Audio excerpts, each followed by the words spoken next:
Bienvenue dans le débat matinal, bienvenue dans le forum de discussion. Il eût fallu la publication de cette vidéo filmée à Nati Tengou pour provoquer une indignation collective face aux abus observés dans l'opération de répression des infractions liées au code de la route. Depuis, la hiérarchie policière a pris des mesures pour sanctionner les auteurs, mais le lanceur d'alerte, lui aussi, a été repéré et doit faire face à la justice. Il lui est reproché la diffusion d'images relatives à la commission d'infraction punie en vertu de l'article 527 de la loi sur le numérique. Depuis lors, le débat sur la protection des lanceurs d'alerte est sur la table. Les opinions sont divergentes. Faut-il punir un redresseur de tort, un prêcheur de justice sociale? Eh bien, nous faisons le débat avec autour de la table Monsieur Delphin Tamadao. Il est conseiller juridique de l'APDP, l'Agence de protection des données à caractère personnel. Bonjour et bienvenue. Bonjour, monsieur le journaliste. Comment allez-vous? Très bien, je me porte bien. Merci de répondre à notre invitation. C'est moi. En face de vous, ce matin, Dr Wenceslas Maoussi, maître assistant des universités CAMES, enseignant d'information, communication, spécialiste des pratiques info, numériques et médiatiques. Bonjour et bienvenue. Bonjour, cher ami journaliste. Bonjour, téléspectateurs, téléspectatrices. Comment allez-vous? Très bien. Merci donc d'accepter, partager ces quelques moments d'échange avec nous pour qui, on espère, on se faire dans la fraternité. Allez, docteur Wenceslas Maoussi, vous avez suivi sans doute cette dernière actualité liée évidemment à cette vidéo tournée à Nati Tengou, sinon ces vidéos plus généralement, parce qu'il n'y a pas eu qu'une seule vidéo qui a fuité sur Internet. Il y a eu plusieurs vidéos, mais on s'est attardé sur le cas de Nati Tengou parce que c'est celui-là justement qui a provoqué, on va dire, une forme d'indignation collective, une levée de bouclier pour évidemment crier haro sur le baudet, dénoncer ces maltraitances de la part de certains agents, malheureusement de la police républicaine. Depuis lors, la hiérarchie policière est montée au créneau. Oui, je pense que d'abord, le contexte, il faut le comprendre. Nous sommes d'abord en démocratie. Et en démocratie, il y a ce qu'on appelle la liberté d'expression et la liberté de presse aussi. Mais ce qu'il faut voir dans ce qui s'est passé, c'est d'abord aussi la question du contexte. Vous n'êtes pas sans savoir qu'au Bénin, depuis un moment, il y a beaucoup de réformes qui, parfois, ces réformes-là, elles sont justes, mais parfois le citoyen est mal compris. Et c'est dans ce contexte-là d'ambiance de répression que la vidéo a fuité et a fait le tour des réseaux sociaux.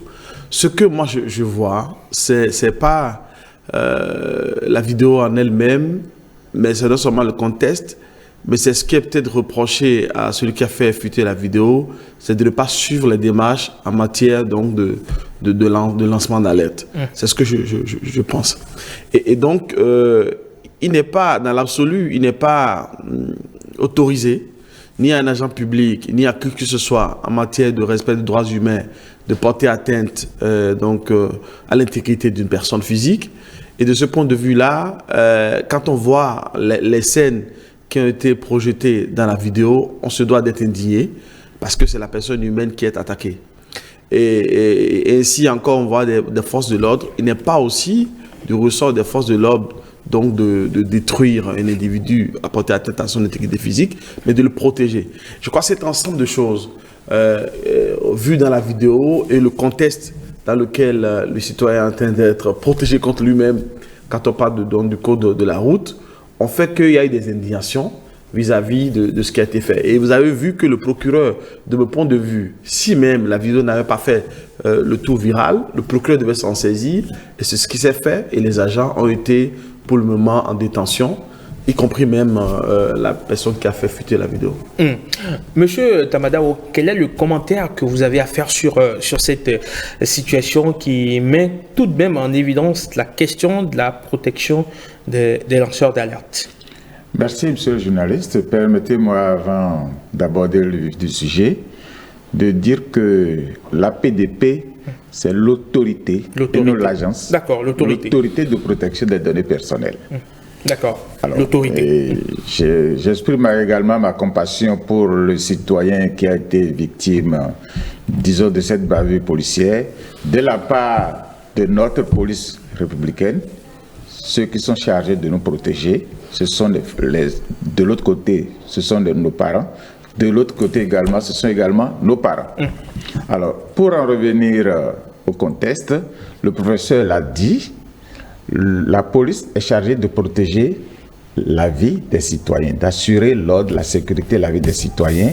Il n'appartient pas à la police de brutaliser de cette façon-là que nous avons vu le citoyen. Mais de la même manière, lorsque nous sommes dans le domaine de la protection des données personnelles, il a dit, est-ce qu'il faut publier, diffuser, contre le consentement d'une personne, son image? Le droit à la protection des données personnelles et de la vie privée. Alors, certes, lorsque nous parlons de lanceur d'alerte, il faut le définir. C'est celui qui, de bonne foi, diffuse une information portant sur un crime, un délit, une menace à, disons, la paix. C'est celui qui diffuse ça, met ça à la portée du public. Mais dans quelles conditions faut-il le faire? Au Bénin, la législation au Bénin, est-ce qu'elle encadre suffisamment le lanceur d'alerte? Parce que nous devons faire avec le droit positif. Nous devons faire avec le droit positif. Nous ne pouvons pas, en étant sur le territoire du Bénin, tout de suite prendre ce qui se passe ailleurs et dire que c'est ça que nous devons appliquer ici. C'est pourquoi le professeur disait tantôt que est-ce que celui que nous appelons lanceur d'alerte, parce que dans notre droit positif, ce n'est pas encore un terme consacré, on peut dénoncer des infractions. Vous appelez le 155 de la police, vous dénoncez. Vous êtes sur un site de la police, vous dénoncez. L'autorité de lutte contre la corruption, ça permet de dénoncer. L'ANIP a mis en place une structure pour dénoncer les fraudes à l'état civil. On peut appeler tout ça. Quand vous êtes informé d'une infraction, vous saisissez l'OPJ, vous saisissez le procureur de la République. Tout ça, ce sont des dénonciations d'infractions. Celui qui se comporte de la sorte, on peut l'appeler lanceur d'alerte si on veut. Mais ce n'est pas encore un terme consacré au Bénin. Et s'il faut le faire, il faut le faire suivant une voie que vous avez rappelée. C'est bien l'article 527 du Code du numérique qui dit dans quelles circonstances la diffusion de telles images n'est pas réprimée. Dans quelles circonstances la diffusion de telles images n'est pas réprimée. Alors, M. Tamada, ce que le citoyen a envie de comprendre ou envie de savoir, lorsqu'on se réfère toujours à ce cas de Nati Tengu, on se dit, sans doute, si cette vidéo n'avait pas été filmée, tournée et filmée et diffusée, j'allais dire, cela n'aurait peut-être pas suscité la même indignation, cela n'aurait pas provoqué, on va dire, la même levée de bouclier, pour qu'aujourd'hui, on en arrive à sanctionner des policiers, on en arrive à attirer l'attention de la hiérarchie policière sur le fait qu'il faut quand même repréciser un certain nombre de valeurs aux agents de la police républicaine. Quelque part, on se dit, c'est le fait que ces images se sont retrouvées sur Internet, que ça a fait le tour des réseaux sociaux, que la hiérarchie policière a pris le taureau par les cornes. Merci. Dire que c'est par la diffusion de cette vidéo que la hiérarchie policière a pris le taureau par les cornes, c'est comme si la hiérarchie policière ne sanctionnait jamais d'actes contraires au comportement de la déontologie de la police républicaine s'il n'y avait pas diffusion d'images. Là, je crois que je ne partage pas ce point de vue-là avec vous. La vidéo a alerté le public, mais sans avoir alerté le public, est-ce que cela n'aurait pas été sanctionné? C'est la question aujourd'hui. Oui. Nous avons appris que le commissaire de police a été sanctionné à Cotonou. Mais il n'y avait pas eu de vidéo. Mais pourquoi a-t-il été sanctionné? Bien qu'il n'y ait pas eu de vidéo, il a été sanctionné. On n'a pas attendu la vidéo de Nati Tengu pour sanctionner les agents qui se comportent mal sur le terrain. De par ma profession, je sais que suffisamment, couramment, des agents de police sont sanctionnés dans l'exercice de leurs fonctions pour s'être mal comportés, pour avoir mal accompli leur mission. Donc, je ne peux pas. Et dans notre jargon, nous avons un terme cher aux juristes et nous disons la présomption d'innocence. Quand vous diffusez comme ça et que tout de suite vous mettez à accuser, quand est-ce que les juridictions auront le temps d'apprécier les faits pour dire qui a fait quoi et qui est responsable de quoi? Quand est-ce que les juridictions auront le temps d'apprécier quand déjà vous avez diffusé et que un jugement a été déjà porté? D'accord. Wenceslas, moi aussi, vous êtes, je l'ai rappelé, spécialiste de pratiques infonumériques et médiatiques. Certes, on n'est pas ailleurs, nous sommes au Bénin et nous sommes tenus par les tests qui sont appliqués ici.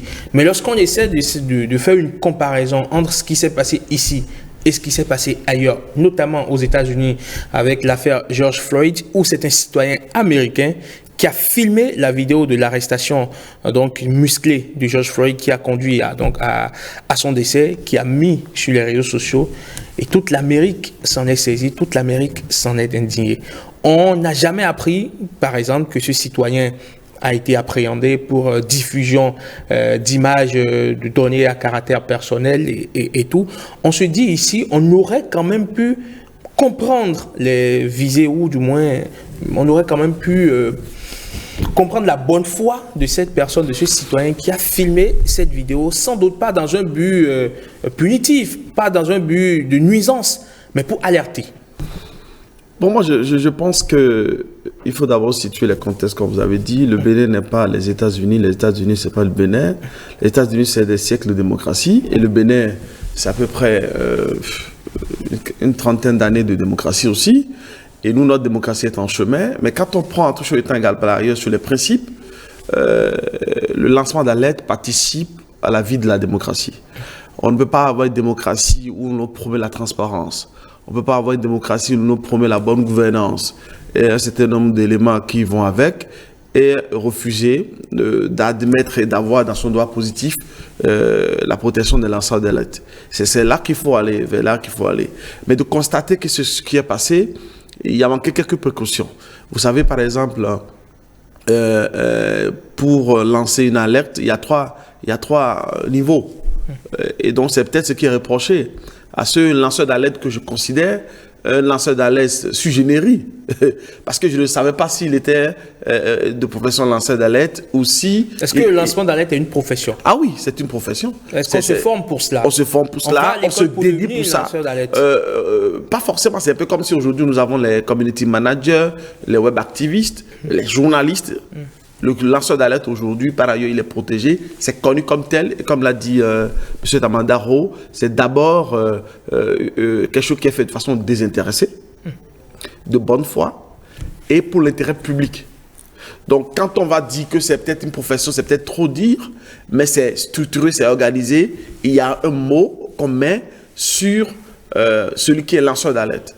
Et c'est reconnu dans le droit politique, par exemple en France et au Rwanda. Mais au Bénin, le Bénin n'a pas spécifiquement mis un marqueur sur le lanceur d'alerte. Mais avant de revenir à ce que vous êtes en train de dire, ce que je voudrais dire aussi, le lanceur d'alerte n'est pas un alarmiste. Il faut le dire. Le lanceur d'alerte n'est pas un espion. Le lanceur d'alerte n'est pas un mouchard, n'est pas une taupe, n'est pas quelqu'un qui va rapporter des informations.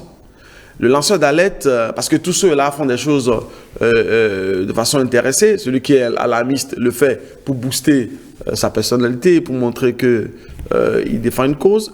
C'est vrai que les deux défendent une cause, mais le lanceur d'alerte, il est de bonne foi et participe à la vie démocratique dans le sens de l'atteinte aux menaces de l'homme, tout court pour ce qui s'est passé à Nati Tengou, de l'atteinte à la question de l'environnement, aux questions économiques, par exemple des fuites de capitaux, de blanchiment, etc., sur la question aussi environnementale. Et donc, de ce point de vue-là, c'est nécessaire pour une démocratie. Et donc, on va vouloir comparer la démocratie américaine à la béninoise, ça va être un peu difficile. Mais nous allons vers là. Et pour ça, nous allons mettre en place des dispositifs. Est-ce qu'il faut comparer les démocraties quand ça nous arrange? Parce que parfois on dit oui. Non, c'est pas une question que ça nous arrange. Il faut faire la démocratie à l'occidentale, il faut faire la démocratie à l'américaine. On l'évoque quand ça nous arrange. Non, ce que moi je pense fondamentalement de mon point de vue, c'est de faire une démocratie qui nous ressemble. Et dans la démocratie qui nous ressemble, et si nous prenons même notre constitution telle que même révisée en 2019, on n'a jamais dit qu'il faut porter atteinte à l'intégrité de quelqu'un. Et il faut, quand c'est le cas, d'une part, et d'autre part, on a même dit dans la constitution, contre tout et envers tout, vous pouvez décider de ne pas obéir.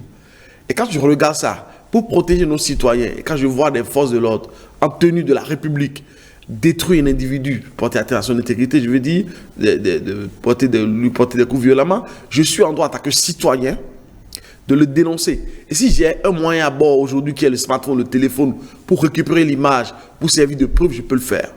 Le tout est dans les conditionnalités de comment je fais ça. Et c'est pour ça que moi je milite, à titre personnel. Vous savez que je suis à l'université, vous l'avez dit, pour la formation de ce type de citoyens qui ont des causes à défendre et qui veuillent maintenir la flamme de la démocratie en portant des voix dissonantes. Parce que si ce lanceur d'alerte, pour moi, j'ai appelé sui generis, de fait, savait qu'avec cette vidéo, il y avait 3 niveaux. Le premier niveau, c'est à l'interne, là où il est, s'il a une autorité, etc. Le deuxième niveau, c'est une autorité administrative ou judiciaire. Et le troisième niveau, maintenant, ce qu'il a fait, c'est de mettre dans le public. Et donc, il va s'assurer que quand il a porté la vidéo à une autorité, peut-être le maire, etc., à Nati Tengu, et qu'il n'a pas gain de cause, il va se porter vers le tribunal, le procureur, et après, maintenant qu'il n'a pas gain de cause, maintenant, il peut faire fuiter cette information dans le public. Ce qu'il n'a pas fait de mon point de vue. Sous toute réserve, hein, j'ai pas. Et donc, aujourd'hui, de mon point de vue, tous ceux qui, d'une manière ou d'une autre, sont, moi je l'observe sur le cyberespace, sur les réseaux sociaux, Taregu, par exemple, etc., qui font de la dénonciation, etc., ils ne sont pas protégés. Il faut être formé pour ça, il faut savoir ce que l'on fait. Et il faut le faire de bonne foi et de façon désintéressée. C'est pas parce que j'appartiens à un parti politique, fut-il de l'opposition, et que je fais des dénonciations que je suis un lanceur d'alerte. Il faut le dire très clairement. Si vous tombez, vous êtes un délateur, un dénonciateur, un alarmiste, parce que vous voulez vous faire voir, parce que vous voulez fouetter votre ego, vous le faites sans respecter ce qui est convenu sur au moins les tests en vigueur que nous avons dans notre pays, vous passez à côté de l'essentiel.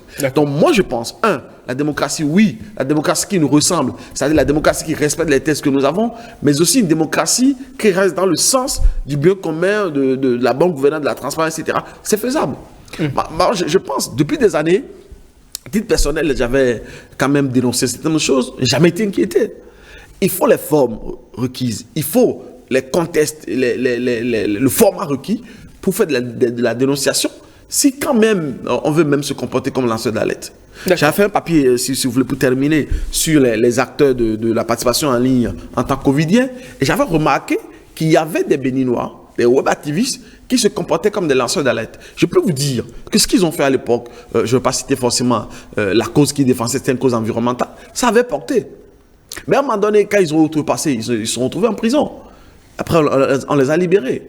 Et j'ai identifié, dans le cadre d'un papier que je suis en train de faire pour continuer ce que j'avais fait en termes des acteurs de la participation citoyenne sur le cyberespace, je constate que le Bénin a commencé par aller vers là. Et le cas de Nati Tengu peut être un cas débutant pour commencer à creuser qui sont les lanceurs d'alerte au Bénin et comment en fait les protéger. Justement, on va en parler dans la suite de cette émission. Hein. Mais avant, je me tourne vers M. Tamada. Aussi, ce citoyen de Nati Tengu avait, par exemple, filmé une scène liée à des fauteurs de troubles qui ne sont peut-être pas du tout des policiers et qui a peut-être permis à démanteler peut-être un réseau de trafiquants ou un réseau de malfrats. Ce citoyen serait déjà porté un héros dans la République. On l'aurait présenté partout comme étant celui qui a permis de démanteler et de démasquer un réseau de fauteurs de troubles. Sans doute, je présume.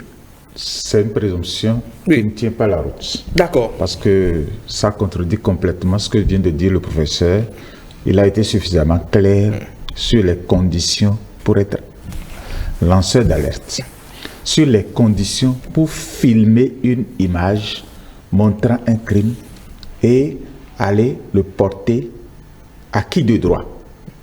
C'est clair, quand vous prenez l'article 527 que vous avez évoqué, son dernier alinéa, si vous voulez, le professeur va nous... On va donner lecture hein, de cet article, si vous voulez. Je l'ai sous la main. L'article 527. 527, donc, de la loi sur le numérique ou du code du numérique, si vous voulez. Je vais rapidement donner lecture aux téléspectateurs. Est constitutif. est constitutif d'un acte de complicité des atteintes volontaires à l'intégrité de la personne, le fait d'enregistrer sciemment, par quelque moyen que ce soit, sur tout support que ce soit, des images relatives à la commission d'infraction. Le fait de diffuser l'enregistrement de telles images est puni de 5 ans d'emprisonnement et de 25 millions de francs CFA d'amende. Le présent article n'est pas applicable lorsque l'enregistrement ou la diffusion résulte de l'exercice normal d'une profession ayant pour objet d'informer le public ou est réalisé afin de servir de preuve en justice. Voilà ce qui est dit donc de l'article 527 du Code du numérique. Le présent article n'est pas applicable lorsque la diffusion a été faite dans l'exercice normal de la profession ou pour servir de preuve en justice. Alors, lorsqu'il a filmé l'image qui montrait le policier, s'il s'était comporté comme cela a été dit tout à l'heure, il n'y aurait pas eu de problème. Ce n'est pas présomption simple que nous disons que l'autre aurait été porté en héros ou que s'il n'avait pas diffusé, on ne s'en serait pas saisi et qu'on n'aurait pas sanctionné. Nous ne pouvons pas dire. On ne peut pas savoir, on ne peut pas préjuger. On ne peut pas préjuger. On ne peut pas préjuger de cela. Et quand nous faisons des comparaisons, et nous avons dit, aujourd'hui, par exemple, il y a eu ce lancer d'alerte aux États-Unis qui a été porté en triomphe. Bon, mais quand je pense, comparaison n'est pas raison. La peine de mort, aujourd'hui, ça n'existe plus au Bénin. Qu'en est-il des grandes démocraties? Alors, quand nous voulons faire des comparaisons, il faudrait que nous puissions prendre tous les paramètres. Donc, nous aussi, tout le monde est en chemin vers la démocratie. La peine de mort existe encore dans des grandes démocraties, alors que ça n'existe plus au Bénin. Donc, voilà pour dire que tous, nous sommes en chemin et nous ne pouvons pas dire que le Bénin est le dernier sur la liste de ceux qui sont en route sur la démocratie. Mais M. Tamadao, j'ai une préoccupation toute particulière. Cette vidéo de Nati Tengu aurait sans doute été gérée dans les conditions requises par la loi, que ces policiers sans doute auraient été sanctionnés, évidemment, mais que cela n'aurait pas, sur le plan social, l'effet que cela a fait sur le plan social, de voir qu'il y a une forme d'indignation, que tout le monde s'est indigné, que tout le monde s'est levé pour faire bloc contre cette pratique, ça, on n'aurait pas ressenti cet effet. C'est-à-dire que cela n'aurait pas alerté les autres policiers, les autres agents de la police républicaine que de tels comportements sont à bannir. On aurait géré évidemment avec la justice, on aurait sanctionné les auteurs, mais sur le plan de l'éducation, voilà, sur le plan de l'éducation, on n'aurait pas gagné. Je ne suis pas sûr. Parce que quand vous prenez, chaque corporation aujourd'hui a un forum. Chaque corporation a un forum. Et tout ce qui se passe, ça se dit à l'intérieur de la corporation.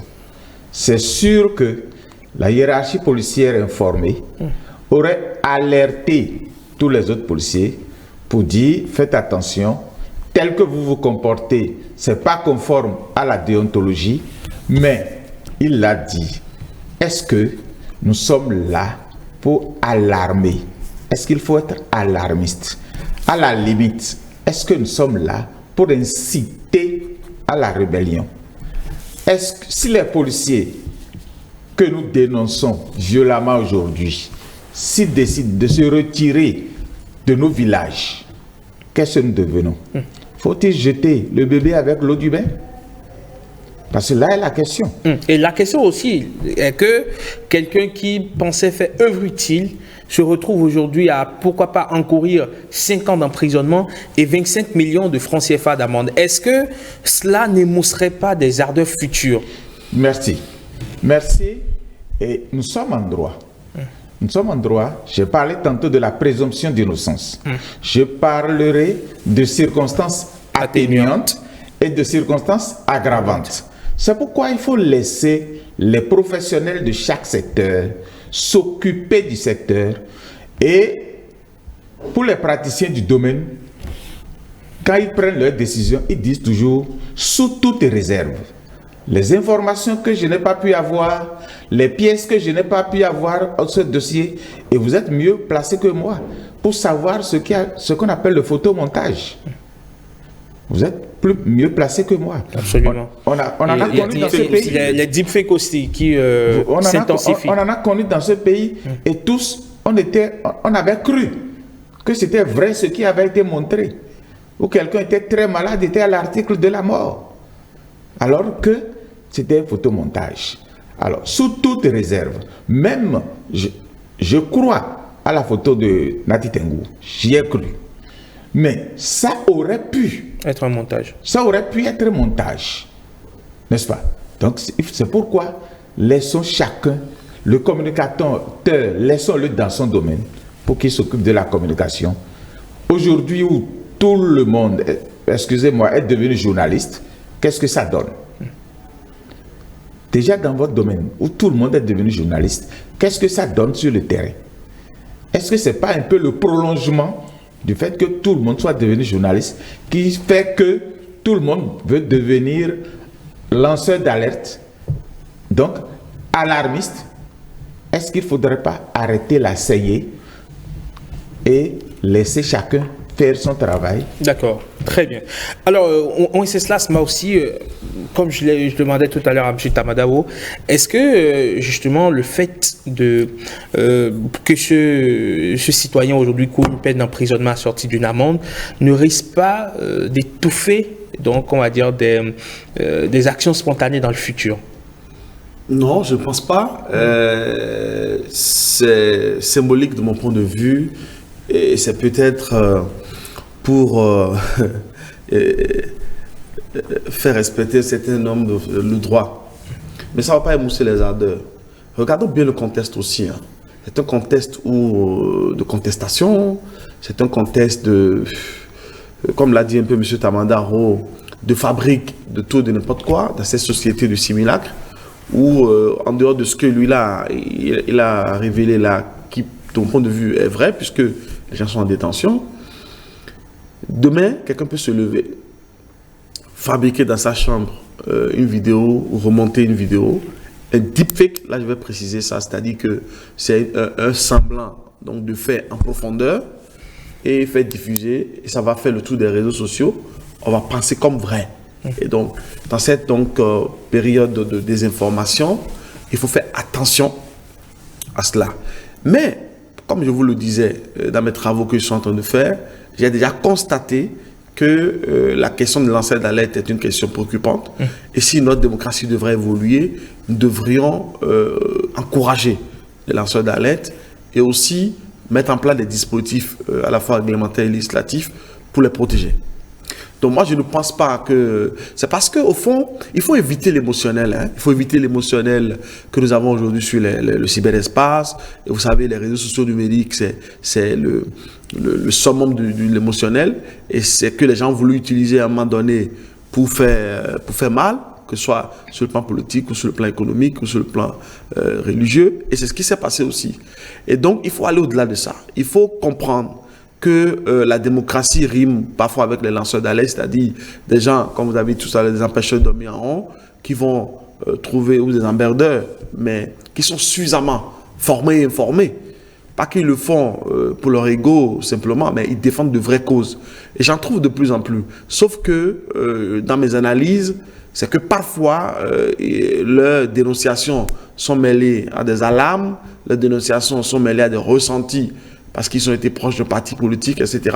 Et ça, il faut suffisamment travailler pour démêler le vrai du faux, pour qu'on sache de quoi nous parlons. Moi, je vais bien travailler sur ce monsieur, un lanceur d'alerte de fait, et savoir dans quelle mesure, comme l'a dit M. Tamandaro, je ne suis pas juge, mais les juges vont le faire aussi, ils vont faire leur enquête de moralité, pour savoir s'il n'a pas des situations atténuantes à lui faire.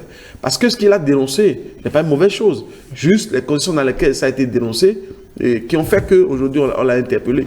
Et donc de ce point de vue-là, il faut même au niveau de la société civile, au niveau donc des ONG, encourager des personnes qui défendent de vraies causes et à leur donner les outils, les armes nécessaires pour vraiment défendre ça, pour ne pas être tenailler entre des dispositions de la loi. D'accord. Monsieur Tamadao, aujourd'hui, la loi sur le numérique ne reconnaît pas forcément les lanceurs d'alerte. Il n'y a pas un encadrement juridique lié aux lanceurs d'alerte. Est-ce qu'il n'est pas temps alors de faire évoluer la chose?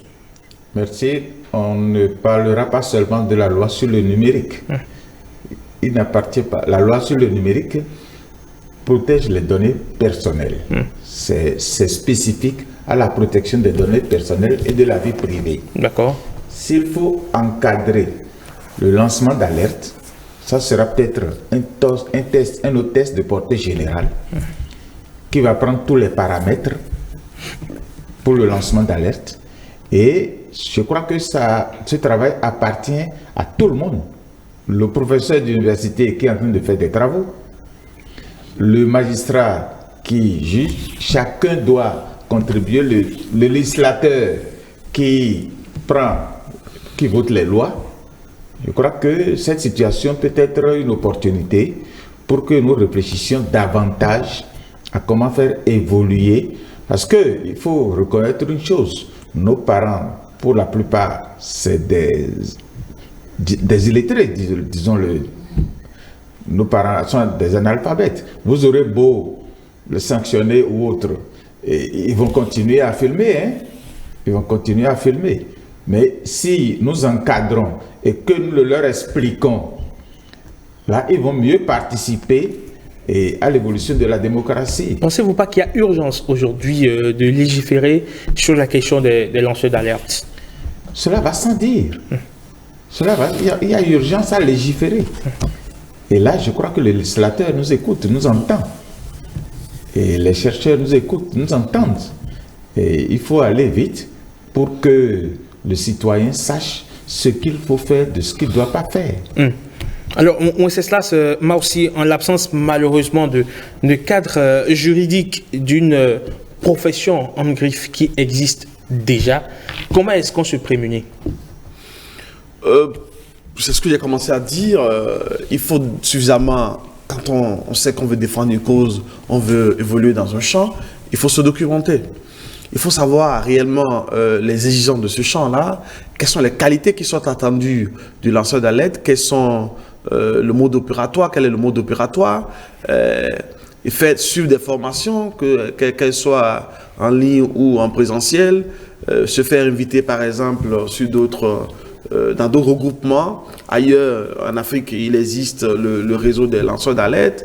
Faire en sorte de faire ces connexions-là et se préparer à agir en escalité. Si vous ne l'avez pas fait, c'est que vous allez avoir des problèmes sur le chemin. Donc, je pense qu'on peut timidement, moi j'ai fait beaucoup de formations aux web activistes, aux journalistes et autres. Et au départ, je les encourageais à savoir déconstruire les fausses informations. Mais je pense aujourd'hui qu'au-delà de la déconstruction des fausses informations, il y a à former tout citoyen épris de justice, épris de transparence et de démocratie, à avoir les outils nécessaires pour faire de la dénonciation juste, désintéressée, sans pour autant tomber dans les travers de la loi. Et ensuite, je crois que si c'est structuré, on va, comme l'a dit M. Tamadao, il est très clair qu'il faut une loi, qu'elle soit un projet ou une proposition de loi rapidement, que ce soit les organes de la société civile, l'université, les législateurs, tout le monde, on peut avoir une loi pour les lanceurs d'alerte, pour leur protection surtout. Parce que ce que nous ne voyons pas, le lancement d'alerte est vivifiant pour la démocratie. Ça permet parfois à découvrir ce que les gens nous cachent. Ça permet à nous aider aussi à ne pas commettre des impairs. Et donc, c'est quelque chose qu'il faut encourager.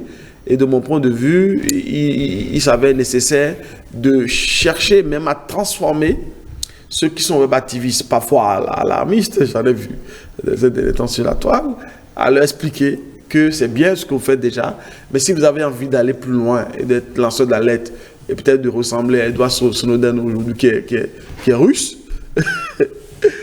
dans ce sens-là, parce que ça permet parfois, si vous faites bien de célèbres, hein, ce n'est pas la quête de la célébrité qu'il faut voir.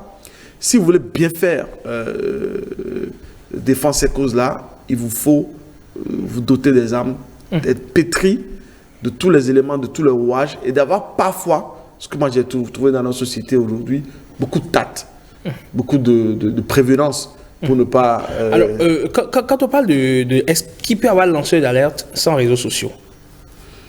Oui, il peut y avoir lanceur d'alerte sans réseaux sociaux. Et ça, c'est pas la même chose. C'est pas la même chose que les... Comment on peut dire? C'est pas la même chose que la question des fake news qui n'existent pas sans les réseaux sociaux numériques. Le lanceur d'alerte utilise le digital, utilise le numérique pour viraliser sa dénonciation. Justement, est-ce que ce n'est pas le caractère viral de la dénonciation qui rend le propriétaire lanceur d'alerte? Non. Le lanceur d'alerte, c'est celui qui vient parce qu'il y a une menace à l'homme, une menace à l'État, une menace à la société, une menace à l'environnement, une menace à l'économie, et qui vient en dénoncer. Il peut le faire, il peut se mettre sur la place publique et le dénoncer. Pour peu que sur cette place publique-là, c'est 1000 personnes, c'est tous les Béninois sur cette place publique qui l'écoutent, c'est fini, c'est parti. Donc le numérique, le digital n'est qu'un canal, n'est qu'un tuyau de propension, d'expression du lanceur d'alerte. C'est vrai que ça aide beaucoup aujourd'hui le lanceur d'alerte à viraliser sa dénonciation, mais sans réseaux sociaux numériques, sans Internet, il y avait déjà le lancement d'alerte. D'accord. Oui, mais vous voulez ajouter quelque chose? Vous voulez ajouter à... D'accord, très bien. Alors, à quel moment on parle de diffusion de données à caractère personnel? Alors, merci. Diffusion de données à caractère personnel. Et il y a un mot plus englobant. On parle de traitement de données à caractère personnel. Et là, c'est dans les définitions du Code du numérique. Et c'est lorsque vous procédez à la collecte, à la diffusion, à la copie, même à la consultation de données à caractère personnel. Et pour définir une donnée à caractère personnel, c'est toute information qui permet d'identifier directement ou indirectement une personne physique. Directement, le nom, le prénom. Quand j'appelle votre nom, votre prénom, là, on sait de qui je parle, ça c'est direct. Mais quand je prends votre numéro d'identification personnelle, et il va falloir que j'aille plus loin pour savoir à qui j'ai affaire. Quand je prends le numéro de votre plaque minéralogique, il va falloir aller plus loin pour savoir à qui appartient ce véhicule. Là, c'est indirect. Alors, pour collecter, je prends une entreprise par exemple, simplement pour collecter, ou bien j'arrive ici, déjà même pour une liste d'émargement, vous faites un traitement de données personnelles. Lorsque nous allons à des réunions, que nous faisons des listes d'émargement, nous faisons déjà des traitements de données à caractère personnel et on devrait pouvoir nous dire à quoi doit servir la liste, la finalité. On doit pouvoir nous dire pendant combien de temps ça va être conservé, quand est-ce que ça sera détruit. Donc, quand vous parlez de traitement de données à caractère personnel, ça englobe la diffusion, l'interconnexion quand c'est fait de manière automatisée. Donc, un certain nombre d'actions, plusieurs actions, et chacune de ces actions constitue un traitement de données à caractère personnel. Comme je l'ai dit, même la copie, la consultation, parce que votre CV que vous avez déposé, ça peut se retrouver dans la rue. Alors, il faut pouvoir protéger ça. Donc, les dispositions du Code du numérique, en son livre 5e, protègent les données à caractère personnel et la vie privée. Et les dispositions que doit remplir celui que nous appelons le responsable du traitement, c'est-à-dire celui qui procède au traitement des données personnelles, il est soumis à un certain nombre d'obligations. Et s'il ne remplit pas ces obligations-là, nous parlons de manquement au respect des données personnelles et il y a des sanctions qui peuvent s'en suivre. D'accord. Et il y a la PDP qui est là pour superviser tout ça. C'est la police, on peut le dire, hein, c'est une forme de vigile de protection des données à caractère personnel. La police, mais je dirais la juridiction. La juridiction. Oui, d'accord. Puisque nous sanctionnons, nous infligeons des sanctions administratives, des sanctions pécuniaires. D'accord. On est allé jusqu'à 47 millions. Dans une affaire. Dans une affaire contre une structure, parce que la structure n'a pas respecté les données à caractère personnel de ses abonnés. D'accord. Donc, quand je veux dénoncer, je veux porter plainte pour traitement de mes données à caractère personnel, je me réfère à l'APDP. Vous saisissez l'APDP et tout est mis en place. Il y a la structure d'accueil et d'orientation des usagers. D'accord. Et on vous accueille et on vous montre comment faire pour que vous puissiez rentrer dans vos droits. Très bien. Wenceslas, moi aussi, on va clore cette émission, ce forum de discussion. Mais avant, quel est votre plaidoyer pour la prise en compte donc, des lanceurs d'alerte dans l'arsenal législatif futur? Bon, c'est de très rapidement organiser des ateliers ou des séminaires, comme l'a fait, je le remercie au passage, Maître Migan, qui a formé les avocats à travers le CIFAF, qui les a réunis au Rwanda. J'ai eu la chance de participer à un panel où j'ai animé en août dernier. Le plaidoyer va continuer pour que dans nos législations, nous puissions très rapidement avoir un test qui peut être porté par n'importe qui, qui comprend la cause des lanceurs d'alerte, pour que nous puissions travailler à l'instauration de ce corps-là et aussi à leur protection. Monsieur Tamadao. Oui, moi je dirais qu'en attendant que ce test devienne réalité, nous pouvons continuer à sensibiliser les populations pour ce qu'ils doivent faire lorsqu'ils prennent des images qui montrent des scènes d'infraction. D'accord. Lorsqu'ils prennent des images qui montrent des scènes d'infraction, le dernier paragraphe du code que vous avez lu dit bien ce qu'ils doivent faire. Porter ça simplement à une autorité. Ils n'ont pas besoin de publier, ils portent ça à l'autorité qui sait ce qu'il va en faire. D'accord, oui. Très bien.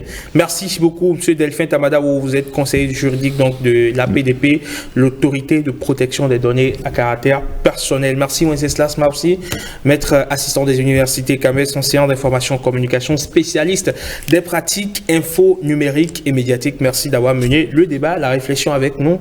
J'espère que les téléspectateurs ont pu en tirer le maximum de profit. Vous passez une excellente journée du mercredi.